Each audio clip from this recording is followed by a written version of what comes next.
Hello, আসসালামু আলাইকুম everyone. আজকে আমি তোমাদের সাথে শেয়ার করব হোমমেড চুড়ি।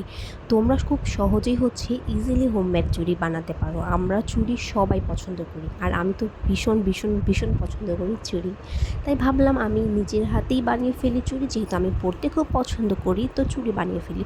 তো আজকে তোমাদের সাথে শেয়ার করব কীভাবে তোমরা অল্প উপকরণে হোমমেড চুড়ি বানাতে পারো। তো আজকে তোমাদের ফার্স্টে আমি শেখাবো কীভাবে তোমরা সুতা পেঁচাতে পারো।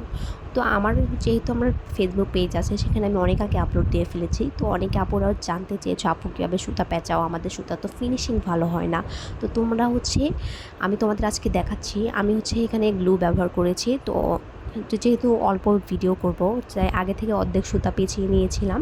তো দেন তোমাদের সাথে যতটুকু পারি আমি তোমাদের কাছে শেয়ার করছি। তো অর্ধেক গ্লু দিয়ে লাগিয়ে নিব। দেন তোমরা সুতা মানে কতটুকু পরিমাণ তোমরা মোটা করতে চাচ্ছ, ওইগুলা মাপ অনুযায়ী তুমি সুতা কেটে নিবে। দেন এখান থেকে একটু খেয়াল করতে হবে, মানে এখান থেকে যখন তুমি গ্লুটা লাগাবে তখন মানে একটু শক্ত করে ধরে রাখতে হবে 2 থেকে 3 মিনিট। না 2 থেকে 3 মিনিট লাগবে না, তার থেকে অনেক কম হলেও হবে। তো ধরে রাখার পর তুমি আস্তে আস্তে ওই জায়গাগুলো সুন্দর মতো পেঁচিয়ে নেবে, যাতে তোমার ফিনিশিংটা ভালো আসে। তুমি দেখলে এটা যখন করবে তুমি বুঝতে পারবে কখন কোথায় তোমার সুতা পেঁচাতে হবে, বা একটু ফাঁকা থাকা যাবে না। ফাঁকা থাকলে আসলে এগুলো ভালো লাগে না। তো অলমোস্ট সুতা আমি পেঁচাতে থাকবো। আর তোমাদের সাথে একটা গল্প শেয়ার করি। ছোটোবেলায় আমি চুড়ি পরতে খুবই পছন্দ করতাম। তো একদিন শপিং মলে যেয়ে চুড়ি কিনলাম। তো বাসায় এসে দেখি চুড়ি নেই, কারণ চুড়িগুলো আমি ওই শপিং মলেই ফেলে এসেছি। তো সেদিন যা কাণ্ড। তো অলমোস্ট আমি গল্প করতে করতে আমার চুড়ি পেঁচানো শেষ হয়ে গেছে। আসলে এটা খুব সময় নিয়ে করতে হয়, তুমি যত সময় নিয়ে কাজ করতে পারবে তোমার চুড়িটা তত ফিনিশিং অনেক সুন্দর হবে এবং চুড়িটা খুবই ভালো লাগবে। তো সবথেকে মোস্ট ইম্পর্টেন্ট চুড়ির সুতা পেঁচানো। তুমি যত সুন্দর করে চুড়ি পেঁচাতে পারবে, যত ফিনিশিংটা সুন্দর হবে, তত তোমার চুড়িটা অনেক সুন্দর লাগবে।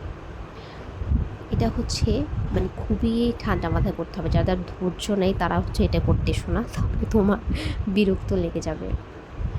তো আমার অলরেডি সুতা পেঁচানো শেষ। আর একটা তো ইম্পর্টেন্ট ট্রিক্স দিই, যখন তোমাদের সুতা পেঁচানো শেষ হয়ে যাবে তখন যে লাস্টে যে দেখতে পাচ্ছ, তখন এখানে অল্প পরিমাণে একটু গ্লু নিবে, নিয়ে এখানেও কিন্তু সুন্দর মতো অল্প হাতে আলতো হাতে তোমার এই কাজটা করতে হবে।